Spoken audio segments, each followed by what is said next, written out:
अस्सलामुअलैकुम। आप सबको मेरी तरफ से रमज़ान बहुत बहुत मुबारक हो। आज मैं आपके साथ बटाटा चाट की रेसिपी शेयर कर रही हूँ, तो आइए शुरू करते हैं। इस रेसिपी के लिए मैंने ताज़ा लहसुन को पीसा है, तकरीबन 1 चाय का चम्मच। एक बाउल में 3/4 से 1 कप तक इमली का पल्प ले लें।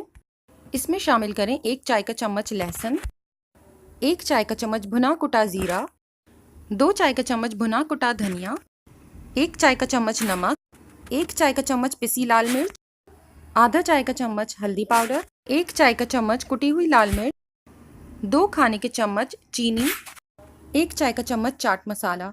तमाम चीज़ों को बहुत अच्छी तरह से मिक्स कर लीजिए। अब एक पैन में 1/4 कप तेल गरम करें। इसमें एक बड़ी प्याज चॉप कर शामिल कर दीजिए और इसे तकरीबन 2 से 3 मिनट तक सौते करना है। इसका कलर चेंज नहीं करना है, बस ये थोड़ी सी सॉफ्ट हो। इसके बाद इसमें शामिल करें आधा चाय के चम्मच के बराबर राई और 15 से 20 कड़ी पत्ते और राई को शामिल करने के बाद थोड़ी देर तक सौते करें। जब कड़ी पत्ते और राई की अच्छी सी खुशबू आने लगे, तब इसमें इमली का तैयार पेस्ट हम इसमें शामिल कर देंगे और उसे बस इतना कुक करना है कि उसमें एक बॉयल आ जाए।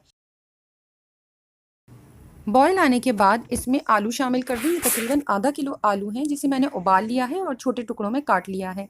इसे अच्छी तरह से मिक्स करने के बाद कवर कर हल्की आंच पर इतनी देर पकाएं कि मसाला गाढ़ा हो जाए और आलूओं पर अच्छी तरह से कोट हो जाए। चटपटे मसाले वाली बटाटा चाट तकरीबन तैयार है। इसे डिश आउट करें और इसके ऊपर हरा धनिया, बारीक कटी हुई हरी मिर्चें और बारीक सेव डालकर सर्व करें। अगर आपको ये रेसिपी पसंद आए तो प्लीज़ लाइक, शेयर और कमेंट करें और मेरे चैनल को सब्सक्राइब करना ना भूलें। Thank you.